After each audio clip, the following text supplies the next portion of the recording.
Hello, my name is Lasagna Toe, and I'm a member of Alpha Kappa Alpha Sorority Incorporated, Omicron Psi Omega chapter in Lexington, North Carolina. Hi, and I'm Melissa Smith, Director of Innovation and Initiatives with Senior Services of Winston-Salem and Forsyth County. Tonight we bring to you Caregivers Wellness Summit, or Caregivers Impact Day. During this special observance, members of Alpha Kappa Alpha Sorority Incorporated will recognize caregivers and provide much needed support and respite for them to honor the important work they do for others. To start us off, Sandra Rinaldi, Vice President of Aging Resources at Senior Services, will discuss caregiver resources. She will be followed by Colleen Byers, court mediator and attorney with Bell Davis and Pitt, who will discuss caregiver self-care and wellness. Then we'll finish with what we think is a much needed caregiver meditation exercise led by Carly Huffsink, healer and energy practitioner with High Frequency Healing. First, here's Sandra Rinaldi.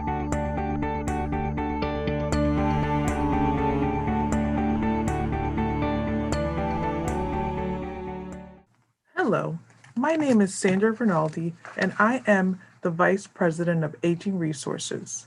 I work for Senior Services, which is an agency here in Forsyth County, Winston-Salem. I have been with the organization for over 6 years.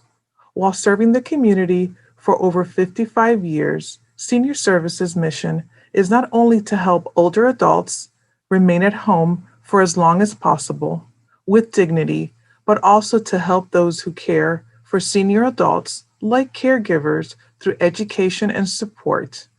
I thank you for inviting me to be part of this very special event.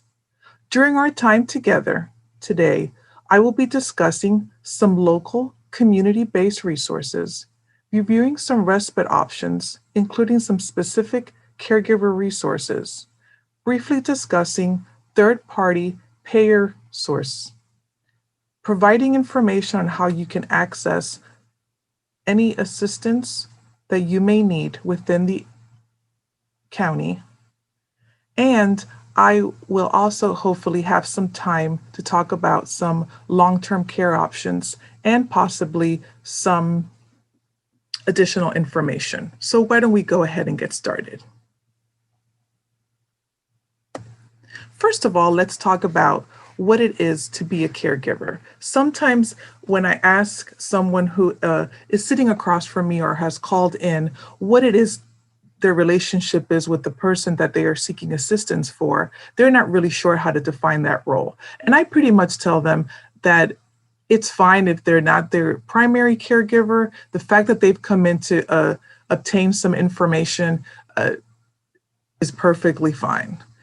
But let's talk about who are caregivers. So they are those who provide hands-on help with bathing, dressing, and toileting, those who help run errands such as grocery shopping, pharmacy pickups, those who drive a loved one to the doctor, those who help with household chores or yard work, those who assist with bill paying and other financial matters. It could be someone who simply offers a listening ear, or it could be someone who helps a sibling who is helping a loved one. Here are just some stats that I'd like to share with you. On average, the average age of a caregiver is 49. This is nationwide. 75% are female. 42% care for a parent. 1 in 6 work and provide care. Caregivers spend on average 13 days a month on home management, 24.4 hours a week providing care, 4 years caring for their loved one. This information is from caregiving.org. As I mentioned earlier, during the time together today, I'm going to be covering some local community-based services, some payer sources, some definitely respite options. And if I have some time, I'll be going into some long-term care options and maybe some legal assistance that some some of you all may be looking into. So let me talk a bit about local resources. Here in Forsyth County, we have many organizations and agencies that are available to provide assistance to individuals that are caring for someone. And really the basis of community-based services is to keep older adults at home as long as possible. The reason why it's important for you all to understand what's available in your community is that you might one day have to tap into some of these services and access them in order for you to receive some much needed assistance to keep your loved one at home as long as possible. So let me go over some of these services. This is not an all-inclusive list by all means, but these are just some services that are offered within the community. If not directly through senior services, then through our community partners that we have in our county. So some of them are home delivered meals, which is also known as Meals on Wheels, congregate nutrition, which is senior lunch sites in which individuals gather together and not only sit together to share a meal and have lunch together, but there also may be some activities that they have 3 times a week.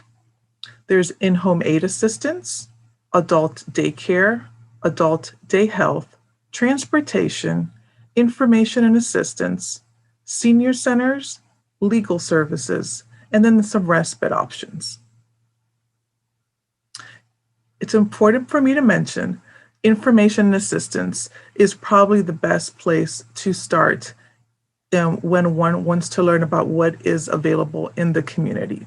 This service is very dear to me because it's housed in my department at Senior Services, which is the Aging Resources Department. We have trained aging resource specialists who are available to answer your questions and provide you with information, education, and assistance on what's available here in our county and cities. In terms of respite options, there are some agencies that provide respite opportunities, which definitely means a short-term relief for someone who is caring for someone else. Some of those programs are the Family Caregiver Support Program, Project CARE, which is a state program here in North Carolina, and Lifespan Respite, which is also another service that's available. And I am going to get into these programs a little bit more in depth later on in the presentation. So let me talk briefly about some payer sources, because oftentimes individuals that are trying to learn more about what's available in the community or what kind of support is available to them. Oftentimes the question is who pays for what and what's not covered. So let me briefly touch upon some of these more common ones. So there's Medicare, there's Medicaid. For individuals who are veterans, there may be some assistance through the VA. And then some individuals that may have some retiree coverage, they may be able to receive some additional benefits through their retirement plan. So first of all, sometimes there's a lot of confusion between Medicare and Medicaid. The easiest way that I can explain it to you is that Medicare is medical insurance for individuals who are 65 or older or drawing Social Security disability.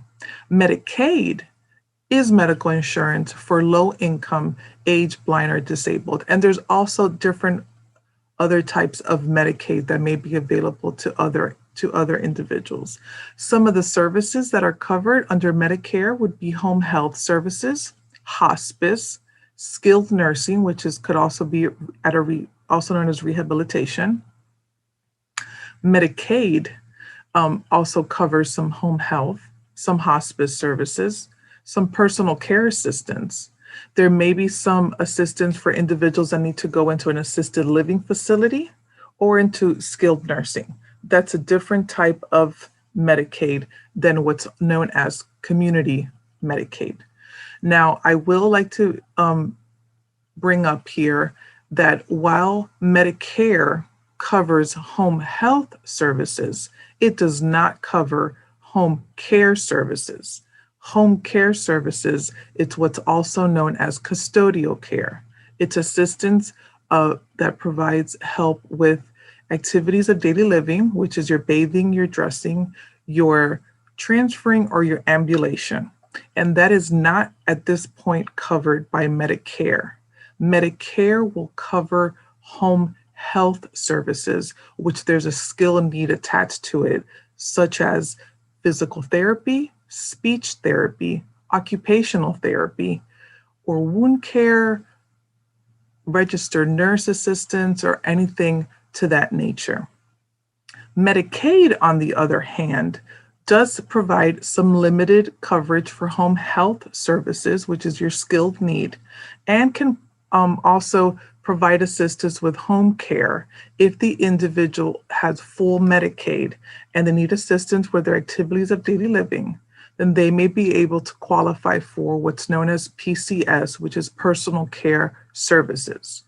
That is under Medicaid. Medicare does not cover that assistance.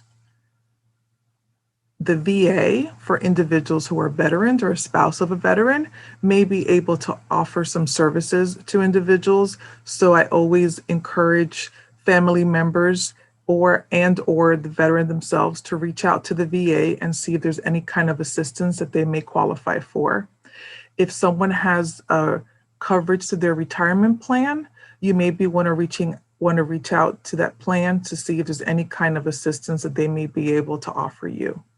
And also, you may be able to receive some stipends that will help you cover some of the premiums or deductibles under Medicare plans. So there's some options there for individuals that have some retirement coverage, and also maybe want to look into long-term care insurance also. Let me talk a bit about the SHIP program, which is Seniors Health Insurance Information Program.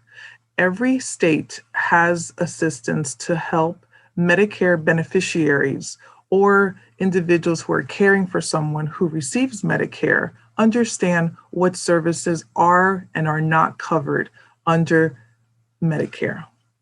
And that's known as SHIP. In Forsyth County, the coordinating site is the Shepherd Center of Greater Winston-Salem, and that's where the program is based out of in Forsyth County, and that's where the bulk of counselors and volunteers are based out of. The phone number to the Shepherd Center is 336-748-0217. And I provide that information because if you want to gain a better understanding as to what kind of coverage your loved one has under Medicare, that would be the ideal place to call to make an appointment to meet with a SHIP counselor or speak to someone.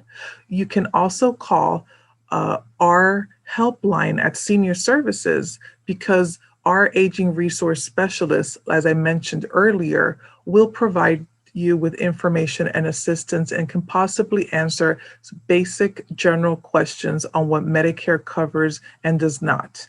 So that's another alternative, or you can also always call the state number, which is based out of the North Carolina Department of Insurance, and a counselor there would also be available to offer some assistance.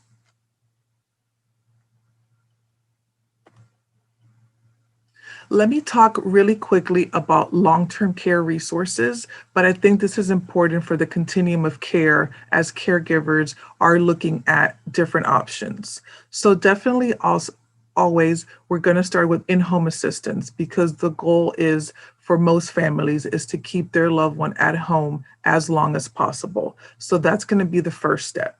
The second step, when someone starts needing some assistance with maybe transportation or meals, or really don't want to live by themselves anymore, or living with the family is not the best answer for them, then independent living may be an option. The third step would be assisted living, which are facilities that offer assistance with activities of daily living, which is your bathing, your dressing, your ambulation, and your transferring. And then the last option would be skilled nursing, also known as nursing homes. That's for an individual that needs a lot more hands-on, and they definitely have more complex situations and need more medical assistance. So this is just a quick view of what we call the continuum of care, starting at home, and then as one transitions and could possibly lead toward facility placement into a nursing home.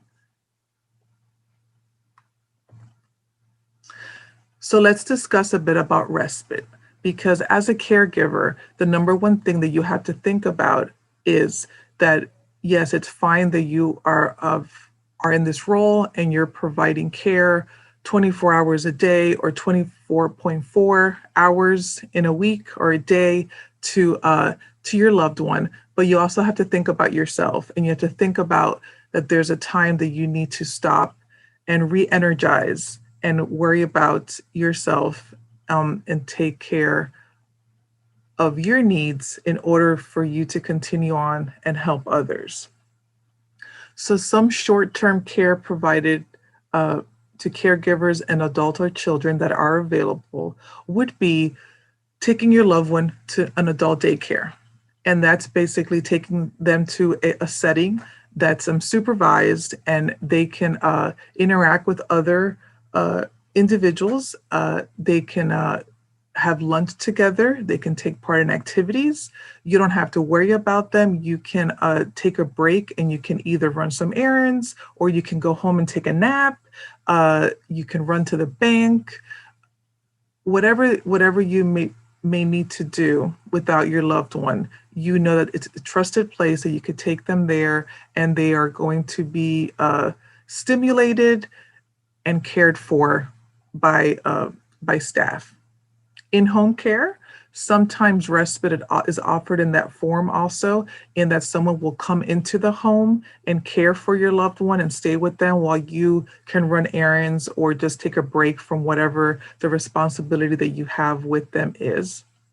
Sometimes an individual can stay at a facility through the Family Caregiver Support Program. There are some vouchers that are available for individuals and for family members, oftentimes used when a family member is going to be having surgery or they're going to go on vacation and their loved one cannot go with them. Then sometimes they'll place them in a facility short term while that need is being taken care of.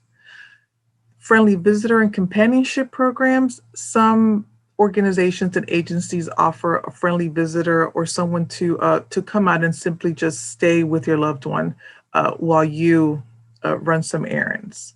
Family and friends are sometimes looked upon to as a way that you can take a break from your role and access them and reach out to them. Now, I will tell you that the Family Caregiver Support Program in Forsyth County is made up of a consortium, which is a group of providers that provide services to individuals, not only to the care recipient, but also to the caregiver. And we have a great relationship with our community partners, and they offer respite services, whether it be in an adult daycare setting, in somebody's home. We have some vouchers available, as I mentioned, for someone to stay in a facility. And then we traditionally have individuals that maybe can come out and pay a visit to someone while their caregiver catches a break. Of course, you can understand that during these times of the pandemic, there have been some modifications made to the way that these services are being delivered, with taking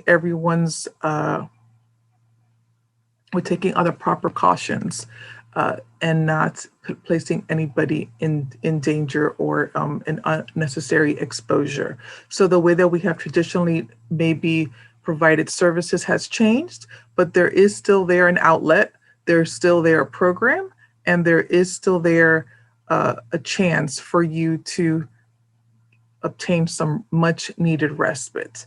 As I mentioned earlier in a couple of my slides, there's the Project CARE program, which that is a state program that offers individuals not only a voucher for for someone to be able to maybe come into the home or place their loved one somewhere to stay with them while their caregiver catches a break. But it also offers some care consultation, which is someone almost similar to a case manager that can kind of help you with resources and kind of guide your family in the right direction. And then we have the Lifespan Respite Program, which is another state program that offers vouchers to families to kind of help them with respite for their much needed break. There's also support groups that are available. Support groups have not gone away during the pandemic. I can tell you, if not, now caregivers even have more of an option as to what groups that they can join because everything is virtual. I've been able to connect individuals with groups out of state so that they can access that because everything is via Zoom or a different platform on the internet. If you do not feel comfortable in using your computer, there are usually phone numbers that are associated with the virtual groups, and you can just call in if you just want to hear and speak on the phone. So not having a computer is not really a reason not to join a support group. And then there's other groups within the nationally or even locally that have still continued on with their mission to support caregivers. There is the chapter in Winston-Salem of ACAP, which is also known as the Adult Children of Aging Parents. And it offers educational programs on a monthly basis. And that group has not stopped doing that. Everything now is just virtual. So that's still going on in the community. The Alzheimer's Association is a great resource, not just for individuals that are caring for someone that has a diagnosis of Alzheimer's, but any form of dementia. They would be able to be a great resource for caregivers. Duke Family Support Program is also a great resource here in North Carolina. And we have the Memory Counseling Program at Wake Forest University, and Novant also has some assistance that it could provide caregivers. So the Shepherd Center out of Greater Winston-Salem is not only our SHIP coordinating site for individuals who want more information on what Medicare covers and doesn't cover, but it also coordinates the Powerful Tools for Caregivers class, which is a series, I think it's 6 to 8 weeks, in which caregivers can take a course and learn about resources and how to enrich their tools to become great caregivers. And that's available through the Shepherd Center. That has not gone away either. The classes now are being offered virtually. So there's a great deal of assistance and support still being offered in the community to caregivers. And I hope that you walk away from today's presentation knowing that. So that's a bit about what respite options are available. Some legal resources that I mentioned to when I'm speaking to caregivers so that you can start thinking about, if you haven't already done so, is under hospice here, which is Trellis in Forsyth County. They will help you to draft up a living will or become your loved one's healthcare power of attorney for free. There are elder law attorneys that are available that can help you put together a POA, a power of attorney for a financial or a durable power of attorney. They can also help with wills and estate planning, or even talk to you about asset protection through the courts. There's the whole guardianship and incompetency portion of it. HIPAA and other providers may require their own forms to be filled out. The VA, Social Security Administration, and banks may have their own forms that a power of attorney will not hold up to their organization and giving you information or access to your loved one's information. So I encourage you to kind of look into that as well. And then of course we have legal aid locally here that can help with some legal assistance. So before I leave you with my final thought and one of the best quotes that that I love when it comes to caregiving. I hope that I've been able to provide you with some information on how to access resources, empower you to reach out to community organization, and assure you that despite the pandemic, support is still available to you.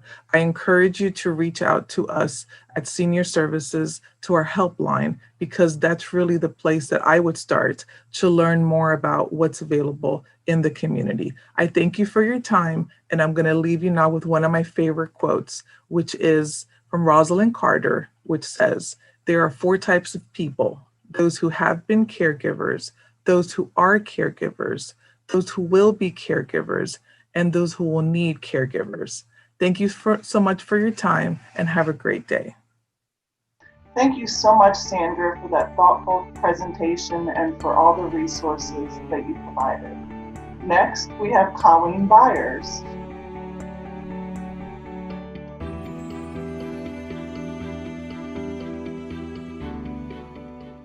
Hello, and welcome to the Self-Care and Mindfulness portion of the program. My name is Colleen Byers, and I am a collaborative lawyer and a mediator at Bell Davis and Pitt in Winston-Salem, North Carolina, where I help families have difficult conversations and facilitate resolutions to their legal problems. I am also a registered yoga teacher, and it is my honor today to share some tips and some practices that we can use for self-care and mindfulness that might help us during this incredibly difficult time. So I'm going to share my screen with you.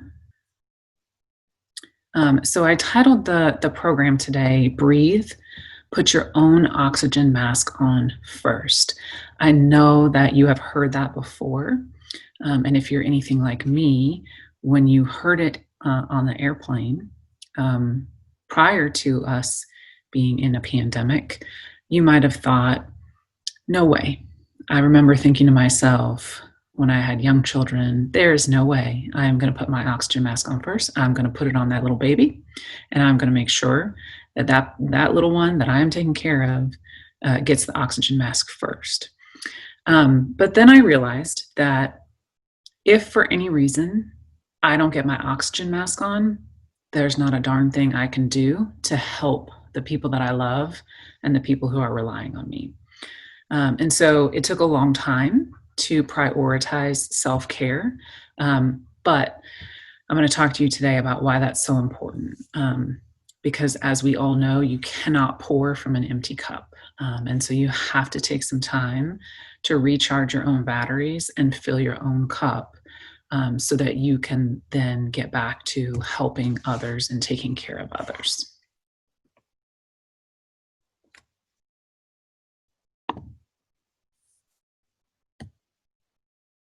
All right, so I am in Winston-Salem, which you may know was the longtime home of the late Maya Angelou. And so I have always found her wisdom and strength to be inspiring. And so I quote her and channel her today in this presentation. And she said that my mission in life is not merely to survive, but to thrive, and to do so with some passion, some compassion, some humor, and some style. So I want to focus on thriving and how we can take care of ourselves so that we can thrive during these incredibly challenging times. So what does it mean to thrive? Well, it means to grow or develop vigorously, to prosper, to flourish, to progress toward or realize a goal, despite or because of circumstances. And so just like that lotus flower that grows in the mud, we're going to thrive, bloom, and grow, even though there are so many things that are muddy and holding us back right now, between politics and inequities and the virus. So I want to talk about prioritizing self-care. If you followed any of Michelle Obama's work or read her book, you will know that she too has struggled with prioritizing self-care. But I love the example that she is setting, and I love the permission that she gives to other women to put themselves higher on their own to-do list. And so she talks about the fact that for her, getting the right exercise and sleep and time to recharge is not an option, that she has to recharge her own batteries so that she can go out and do the amazing work that she does and be the mother and the wife and the leader and the community servant that she is. I have always struggled with the thought that maybe self-care is selfish. And so I want to disabuse you of that notion and suggest that self-care is not selfish. In fact, I found this quote really compelling. A young Holocaust victim said, "Ultimately, we have just one moral duty: to reclaim large areas of peace in ourselves, more and more peace, and to reflect it towards others. And the more peace there is in us, the more peace there will also be in our troubled world." And sadly, even though this was perhaps written decades ago, we still right now have a very troubled world that we live in. And I love this quote because it reminds me of the pebble in the pond analogy, and that if we can be the calm and the peace and restore ourselves and fill our own cups, then that radiates outward to the lives that we come into contact with. And so we can spread that peace by being the calm and peace. So how do we do that? How do we prioritize self-care when there are so many demands upon us, when there's so much stress, when there's so little time in the day, when we are struggling with our resources? Here are a few suggestions. First, schedule time for that well-being. Maybe you keep a calendar. I tend to like to put something on my calendar that says, I'm going to go for a walk at this time. And I like to do that in advance so that I can't make an excuse that I'm too busy to do it. And I keep it in an appointment on my calendar, just like I would an appointment for anybody else who took up space on my calendar. Get out and get some physical movement. I know it's hard right now with the pandemic, but we can walk, we can ride a bike, we can get some fresh air. We can practice yoga. There are plenty of free yoga videos on YouTube. Rest is really important, especially as we take care of other people, as we are inundated with all sorts of information from the media. It's important to get rest and to get quality rest. Maintaining our boundaries. So if we have too many balls up in the air, starting to see, which balls are the really important balls and which ones can maybe wait until later. Meditation and mindfulness. We'll talk about mindfulness more, and I think you might have a presentation related specifically to meditation, but mindfulness is essentially the ability to be in the present moment, and that helps ground us and stay calm in the present moment. Another thing that works wonders is laughter. So if you can engage in communication and joy and laughter with family or friends, if you want to watch a funny comedy on YouTube or the TV, humor and laughter are amazing. And then finally, fun. Make sure that in this time of strife and stress and struggle, that you carve out some time for fun. And maybe it's just something real small. Maybe it's throwing the ball for the dog in the backyard, and seeing the joy in just the tail wagging and the tongue hanging out. So let's talk a little bit more about mindfulness. What is mindfulness? And it's just the practice of paying attention to whatever's happening in this moment. So it's just observing what's going on without judging it. So we're not having thoughts about what's going on or judgments or evaluations. We're just observing what's going on.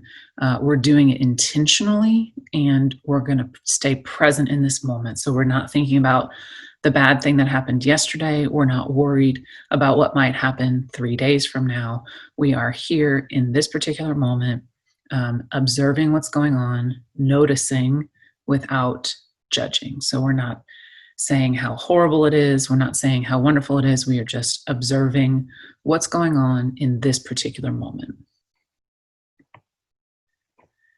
What are the benefits of practicing mindfulness? What are the benefits of pausing for a moment to simply observe what's going on without judgment, without going backward to yesterday or forward to tomorrow?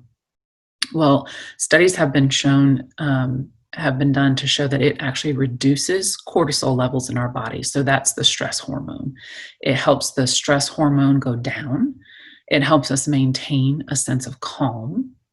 It improves our focus and our memory. It awakens deeper creativity. It might even allow us for new insights. And it helps us communicate effectively under stress. So if we can pause, take a deep breath, and observe what's going on without judging, without reacting, without jumping to conclusions, our stress hormones are going to go down. Our sense of calm is going to go up. Our ability to focus and remember is going to improve. Our ability to be creative and think of new ideas, new revelations, new connections is going to improve. And it's actually going to help us communicate more effectively in times of stress. So if you want to get deeper into mindfulness, how do you do it? Here's a couple of resources. There are several free apps to help you practice mindfulness and meditation. I think Audible is one you might have to pay for, but I know that Calm, Headspace, and Insight Timer, all the apps listed on this slide, do have a free version of them. There are plenty of free mindfulness videos on YouTube. And then in a minute, we're going to get to actually practice a mindfulness exercise here in this workshop. So to practice mindfulness, we're going to, all you have to do is set out just a couple minutes of the day. You can have a mindful moment without a plan. So you can observe that you're feeling stressed or angry or triggered or reactive to something, and you can escape to the bathroom and close the door and practice this mindfulness exercise that we're going to practice.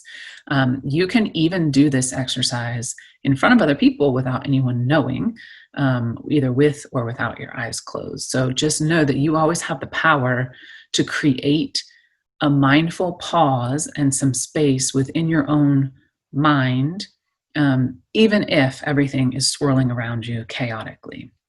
So you can always escape to your own mind and practice this mindfulness process.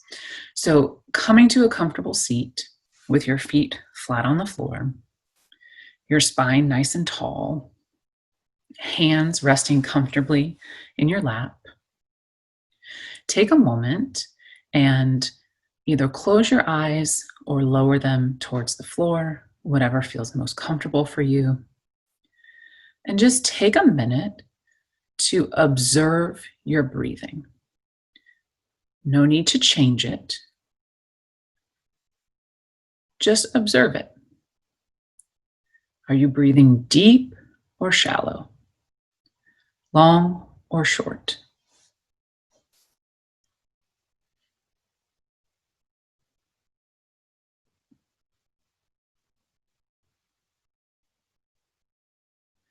And on the next inhale, try to elongate your inhale. So you'll inhale, inhale, inhale, inhale. Hold at the top. And then open your mouth, exhale, sigh it out. Push all that stale air out of your belly, out of your lungs. And then just practice taking some deep breaths in through your nose and out through your mouth. and practice just observing what's going on in your body.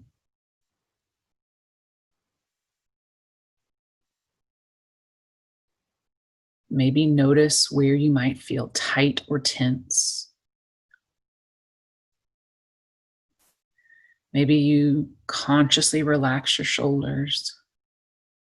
Maybe you roll your head to stretch your neck a little bit.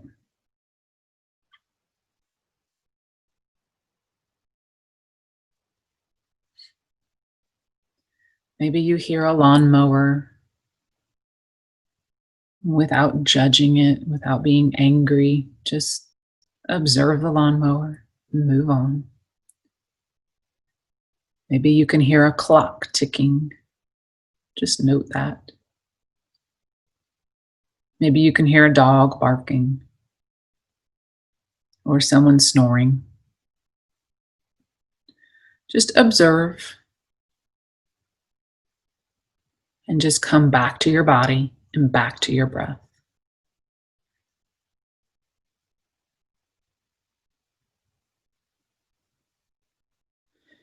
And so that's the practice of mindfulness. We hear something, we get distracted, we think about yesterday, we worry about tomorrow.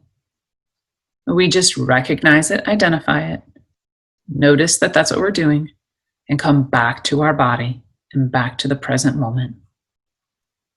And we take a deep breath in through our nose. Inhale, inhale, inhale. Hold it at the top. And exhale, open your mouth, sigh it out.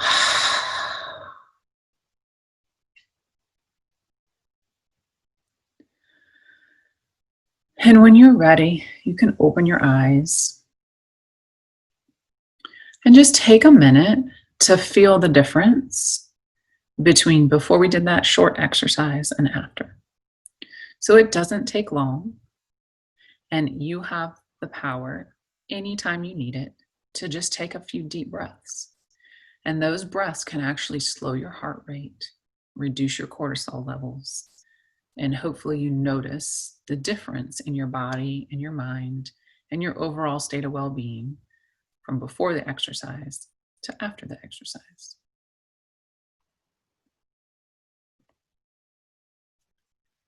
And then the final thought that I'll leave with you is to practice self-care by focusing on the positive. Many people keep a gratitude journal, and there's plenty of free apps for keeping a gratitude journal if that is something that interests you. You can share positive experiences with other people. I think you've probably heard the saying that gratitude shared or joy shared is doubled. So when you share positive experiences with others, you get to relive your positive experience, and then you also get to share a positive experience with someone else, and then they get the benefit of your positive experience. So I hope that this presentation was helpful, and I hope that if nothing else, it gives you permission to, for a few minutes a day, to prioritize yourself and fill your own cup so that you can continue helping others. Thank you for all that you do in taking care of others. Thank you, Colleen, for the wonderful presentation and the great advice that you gave on self-care. Finally, we have our seated meditation exercise led by Carly Huff Singh.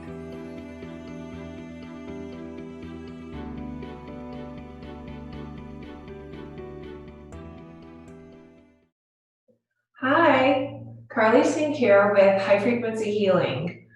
I'm so excited to join you today for a meditation. I'm very grateful for being asked to be a part of this event, and hopefully you can use this tool throughout your day-to-day life. Whenever you feel stressed, maybe you can just cut this. It's going to be approximately 15 to 20 minutes meditation on hopefully finding a comfortable space where you can shut the door, maybe light a candle, burn some aromatherapy, get some smudge, and just take a few minutes to sit and relax. You don't necessarily have to have access to a screen. You could just play this on your phone, hopefully, and be able to hear it just fine. without having to actually look at the screen. So you can close your eyes and kind of drop inward. This particular meditation, we're focusing on caregivers and kind of renewing yourself and finding ways to find that inner stillness and bring back some vitality and life force, because you give so much and we're so grateful for each and every one of you. So find a comfortable seated position. We will have a little bit of gentle movement. It will be seated. So I just always like to kind of open up the head and the neck a little bit. So starting out seated, you can sit cross-legged, but close your eyes. Roll your shoulders up, back, and down. Find some length in the spine. Visualize your tailbone connecting down into the earth. Visualize both sits bones, kind of bringing yourself into the present moment. And so in our day-to-day lives, we spend so much time in our head with a million things going on, and sometimes that can throw us off balance, or we may lose a little bit of mental clarity because we're not focused. And this meditation, and anytime you just close your eyes and bring yourself back to center and do a little bit of breathing, it can help bring you right back to this space of calm, sense, and peace. So with your eyes closed, you can start rolling the head a little bit. I encourage you to take your awareness into your neck and into the jaw. Relaxing any tension in the jaw and the eyebrows and in the forehead. Maybe you get a little snap, crackle, pop like I do sometimes. And then you can let your chin drop to the front towards the chest. Lengthening through the back of the neck.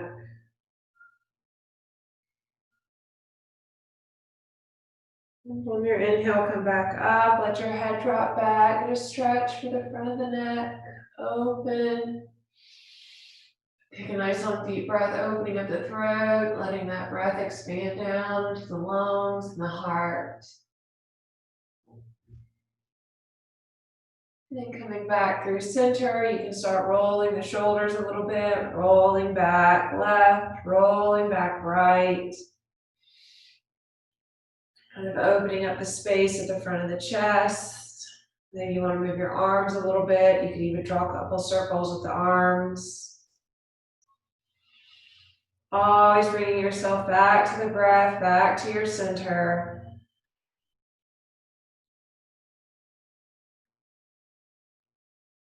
And then as you come back, you can let your head roll a little bit more, let go of any final tension, tightness in the neck. And then as you come back through center, bring your palms to the knees. We're going to move through a seated cat-cow. Inhale, chest forward, belly forward. And on your exhale, tuck your chin to chest. Get a nice stretch behind the shoulders. You can kind of arch the spine a little bit. Inhale, chest forward, belly forward. And exhale.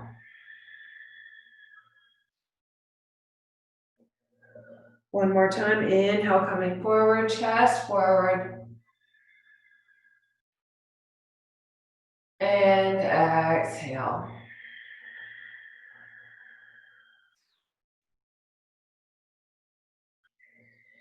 And as you come to a neutral position, you can bring your palms to the knees, bringing the pointer finger and the thumb together.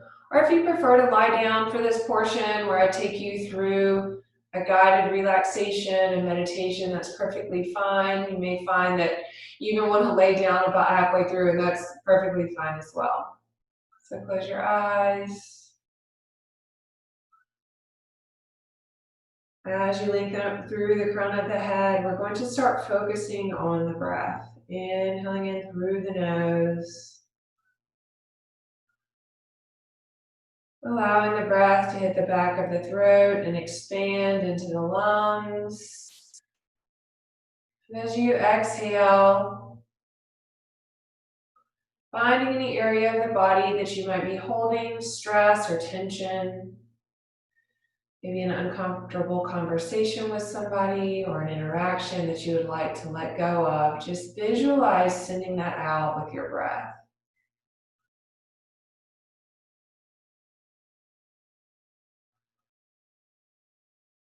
Inhaling in, bringing this fresh, new prana, life force, vitality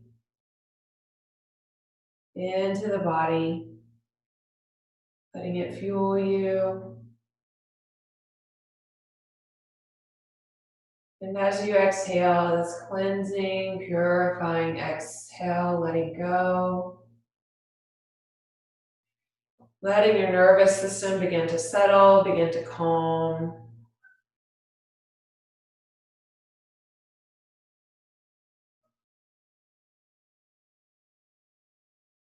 Now I want you to imagine connecting down into the roots of the earth. The earth, our Pachamama, is here to support us, to give us this sensation of calm, this sense of connection, not only to the self, but to those around us. Letting go of the hustle and bustle in your daily life, and taking a couple of moments to be present. So let your tailbone sink deep down into the earth.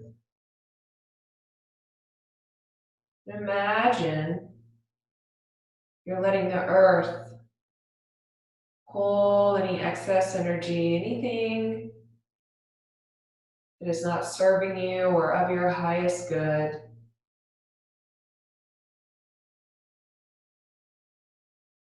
Imagine that draining out of the body.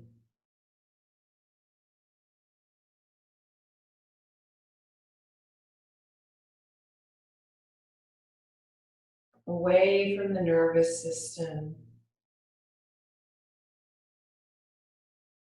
And anytime you find your mind wandering, just bring it back to your breath. Breathe into that space. Fill yourself all the way down into the earth on your exhale.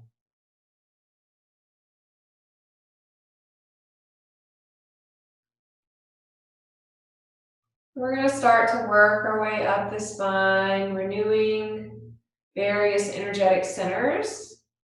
They're called the chakras.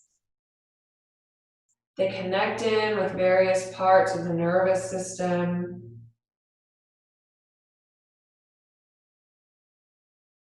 These energy or information centers that, when off balance, can lead to instability in the physical and emotional body.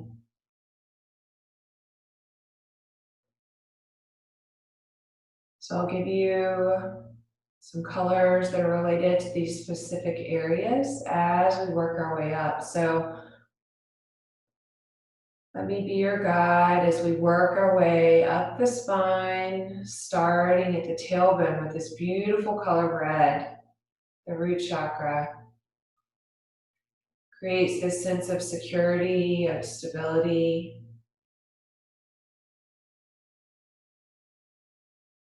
This beautiful red light is right at the base, running down the legs,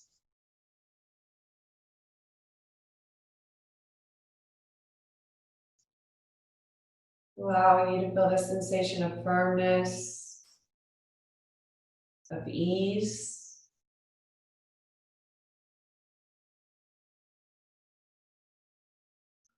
And then we begin to work our way up towards the sacral area. The color related to this is orange. So right around the pelvis, I want you to imagine this beautiful orange energy wrapping its way around the pelvis.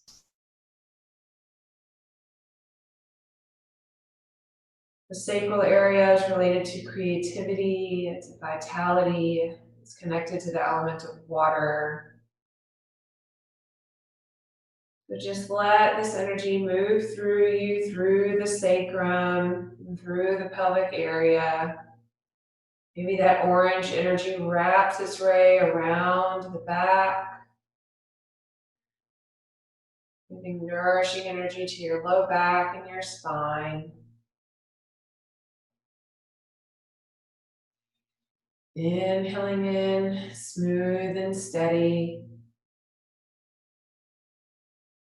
And exhaling any disharmony or tension.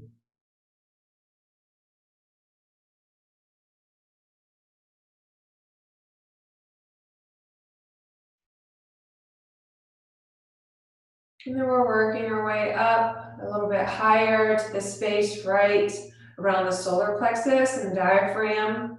This is actually called the solar plexus chakra. The color related to this is yellow. So I want you to imagine this beautiful yellow sun.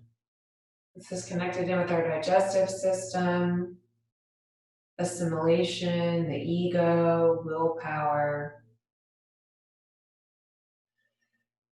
So since this beautiful yellow ring of energy wrapping around you, feeling almost like a hug, a sense of comfort and warmth.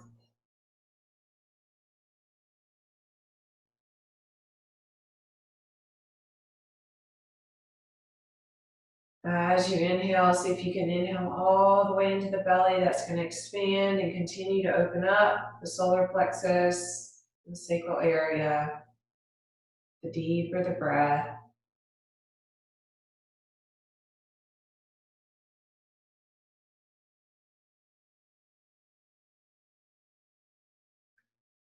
And working your way up a little bit higher to the space around the heart. Many people in the healthcare field have huge hearts. They give and give endlessly. For that, we are truly grateful. But turn in this direction of giving inward, giving yourself a little bit of love, maybe putting your hands over your own heart.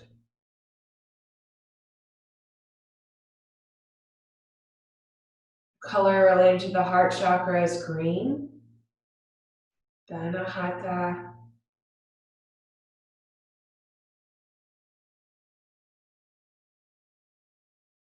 So you're inhaling into that heart space with your palms over the heart, feeling the sense of love, giving it back to yourself.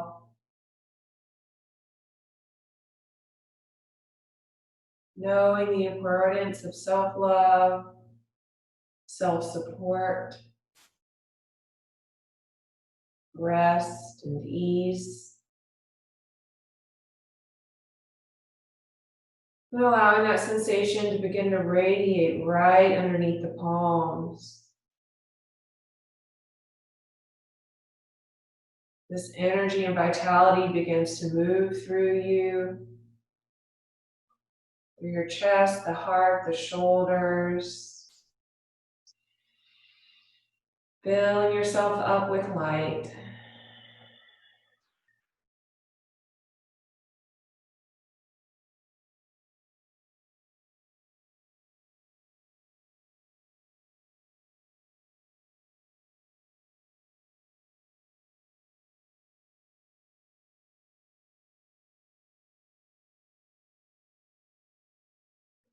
Our arms are an extension of the heart.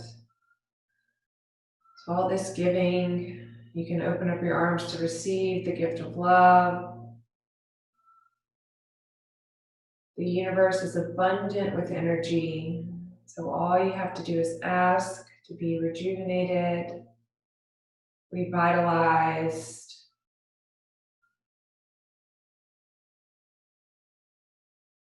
And then from the heart, we begin working our way up to the throat.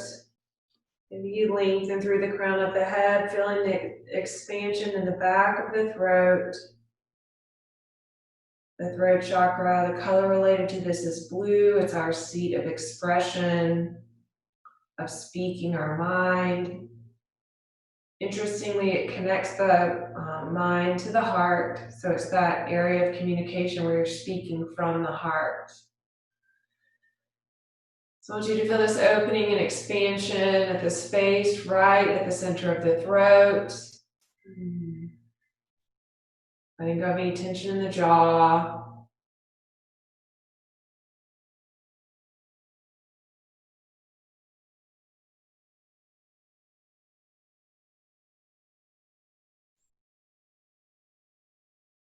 Letting this beautiful blue energy move through the back of the neck and around the throat.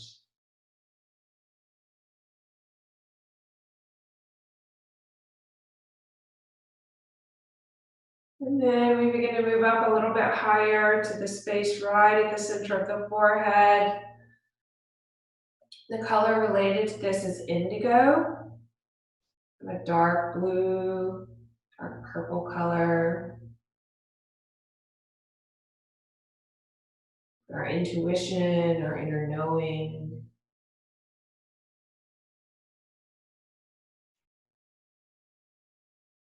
The pineal gland.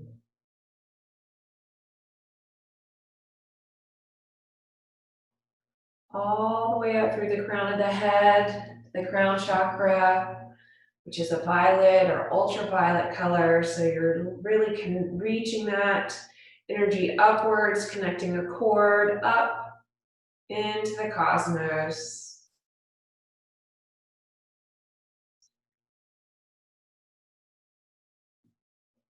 You begin drawing this energy downward, down the spine. You've opened up all the various centers running along the spine. And now you've created this full circuit from the heaven down to the earth. As you inhale that energy down, you're pushing it down the spine into the earth, beginning to revitalize like your battery. So we're charging up our batteries, our internal gauge for wellness and well-being.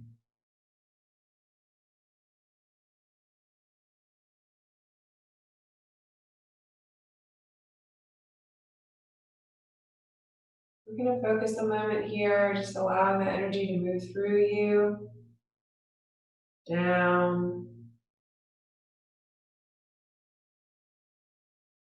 It's cleansing out any stagnant energy, anything you would like to let go of. Sending it down into the earth and filling you up with light.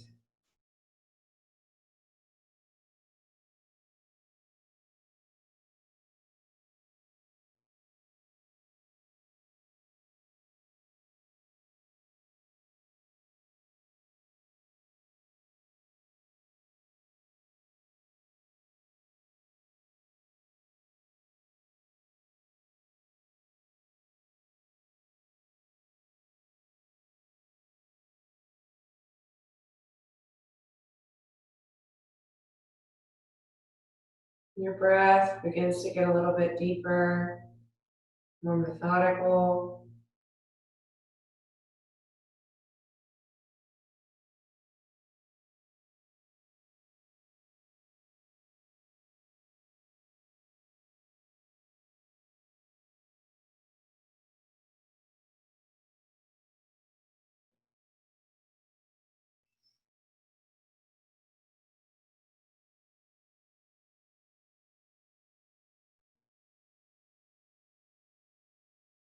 And I want you to take your awareness to your fingertips and to the toes. Not only are you drawing energy from the head, but you're pulling it through your extremities, up your arms, into the elbows, shoulders, heart, up the legs, from the feet to the knees and the hips.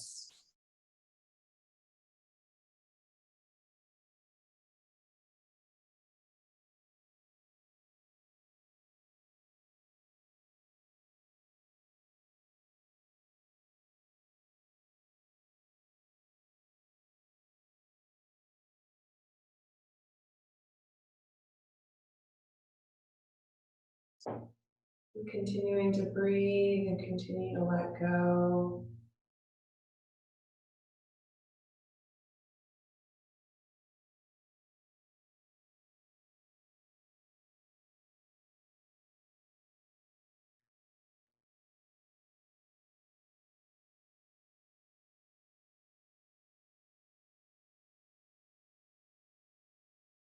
And I want you to start to visualize drawing that connection back up from the earth. We're going to start sealing off the space around us like you've created an energy bubble throughout this meditation. This protective, centered, and grounded field of energy that's only yours. Setting up this field of protection, of boundaries, but at the same time continuing to have that openness and the space around the heart, not just giving but receiving, sending love back to yourself, taking the time you need. So as you seal off the space around you, I want you to imagine this egg or this bubble that's just wrapping you up. This beautiful field of energy surrounding you. Knowing you can always come back to this space in your mind, the space of calm, the space of peace.